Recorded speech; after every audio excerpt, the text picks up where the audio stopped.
It took me 4 years to get my rent stabilized apartment in New York City, but with these tips and tricks, it should only take you half the time. And this is everything I wish I knew when I first started my affordable housing journey in New York City as a New York native. In this video, I'm gonna start off by showing you guys every single thing that I used to start looking for affordable housing in New York City. If I would have known this as soon as I actually learned about affordable housing, I think I would have gotten an apartment way quicker than I actually did. And I'm gonna sprinkle in some real life times that I actually got contacted from a lot of these places that I'm about to put you onto. Now, before I really get into it, I wanna be real with you guys. I can't help you get an affordable apartment. You help yourself get an affordable apartment. What I mean by that is, while I can drop jewels, I can give you guys info of things that helped me in my affordable housing journey, which took me 4 years. You need to be putting in the work. You need to be actively looking. You need to be actively trying to find yourself a rent stabilized apartment. Nobody's going to give you a rent stabilized apartment. Most people don't have access to rent stabilized apartments. People who tell you they can get you a rent stabilized apartment, they're usually bullshit. I won't sit here and lie and be like, hey guys, subscribe to my channel and you're gonna get an affordable apartment. You have to be doing your own footwork, your own due diligence, and your own research. I'll be providing as much resources as I can, but if you're not actively applying to these lotteries, actively on top of these lotteries, not checking your emails all the time, and just not being involved and getting your foot in the door of even being, a contender to get an apartment, you're not going to get an apartment. And that's something important that you have to realize. You still have to search for the apartment. Now, the most common way that you're going to be able to win a rent stabilized apartment in New York City is through a housing lottery. But what is a housing lottery? A housing lottery is exactly how it sounds. It's a lottery to get housing. In New York City, every building has to have 20% of their apartments be affordable for New Yorkers.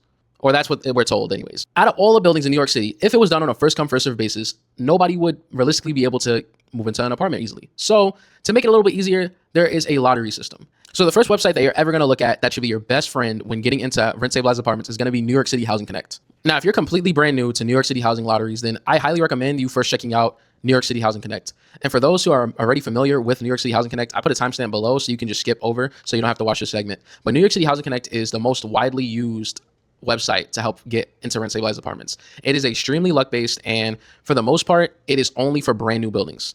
So it's very simple. It's very easily laid out. And as you can see here, you go on this website and you make an account. After you have an account, you can actually look through a wide selection of brand new buildings that are accepting applications for their housing lotteries.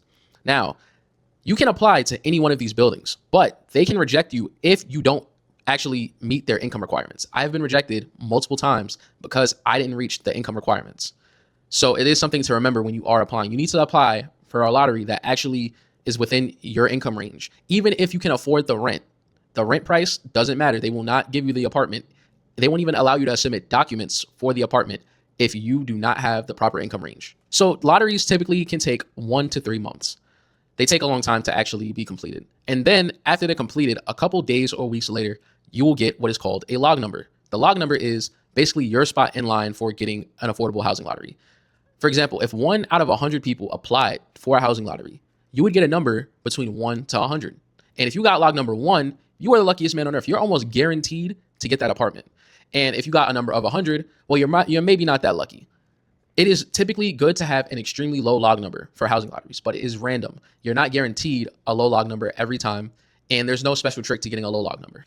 After you get said log number, you will have to wait to get contacted. Most people who have a log number from 1 to maybe 500, depending on how much units are in the building, or I want to say 1 to 300, will guaranteed be contacted for a lottery. And I'll get into that in another video, but the lower the log number, the higher the chance you have being contacted, especially if you live in the area that you applied for the lottery for, because there's actually something called community board preferences, which I will get into later. After you get contacted, it is not over yet. You're still not guaranteed a lease yet. You need to submit documents. These documents are going to consist of pay stubs, bank statements, verification such as ID and Social Security. After everything has been verified that you meet the income requirements, you will then be waiting again. This could take even longer because you could have been contacted to submit documents, but they necessarily don't actually need to show you an apartment because they have more people on the back end, which is why your log number is important. If you're log number 50, you got contacted for documents, they might actually be contacting log 1 to 49 before you. So you're going to be playing the waiting game. But assuming afterwards your documents all check out and they get to you, you'll most likely be asked for a second round of documents where you actually have to submit your documents to the real estate agent, or, well, I guess the agency that actually handles the building. After everything checks out and they figure that you can afford to live in this building, this is the easy part. They basically will tell you to come into the leasing office, they'll show you the apartment, and they'll start getting the paperwork done to get you the keys to your apartment. Nothing is guaranteed until you sign that lease. Nothing is guaranteed. Once you sign the lease and you get the keys, you have a brand new apartment in New York City. It sounds very easy when I describe it like this, but this will take a long time. If you get lucky, you still will maybe be waiting 3 months before you even move into that apartment. But Housing Connect is not the only website where you can actually apply for housing lotteries. There is actually a lot of third-party websites that actually allow you to apply for housing lotteries. I will not be able to list all of them in this video because this is my Basics 101, but the next one I'm about to tell you is actually a part of New York State. This website is called New York State Housing Search. And New York State Housing Search is New York State's affordable housing lottery. So when you go on this website, you will see that there's a lot of housing lotteries, not only for New York City, but a lot of the state. This is the same exact process as Housing Connect, except they also have Mitchell-Lama complexes. Mitchell-Lama complexes are old buildings that you would own. They're typically co-ops, and they are very well maintained, but they are old buildings. Now, New York State Housing Search also has waiting lists. So if you can find a listing on there, as soon as it goes up and you apply, it is first come, first serve. You will almost guaranteed be getting that apartment. And I'll give you a real life example. I went on New York State Housing Search and I found the listing for this apartment in Manhattan, which is Abington House. I applied immediately and I got a log number of 19, which then was pushed down to log 11. And I actually got contacted for further documentation. But upon further discovery, I was actually over the income limit and I got denied.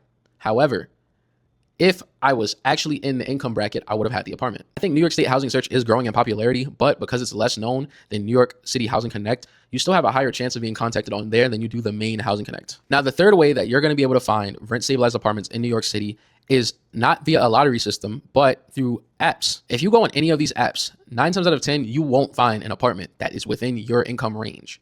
But every now and then, something does pop up on one of these apps, and if you act immediately, you can be able to get your own rent-stabilized apartment in New York City.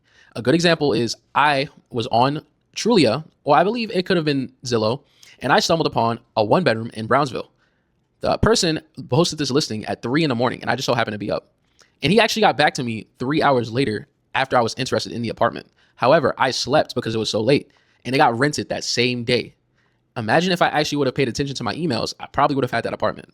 Again, it is extremely rare, but it is still worth looking every day because you never know what you might miss out on. My final thing that I'm going to be telling you guys that you should be looking at actively if you're looking for a rent-stabilized apartment is New York City re-rentals. The re-rentals website is basically buildings that were originally housing lotteries that now have vacancies and they need the vacancies filled. All of these are first come, first serve, so you need to be applying as soon as possible. It is typically a lengthy process. It's not as simple as Housing Connect where you click 2 buttons and you're just good to go. You will typically have to do a lot of paperwork that is repetitive and redundant. And that's what you're betting on when applying to these because most people won't do the footwork that you're willing to do.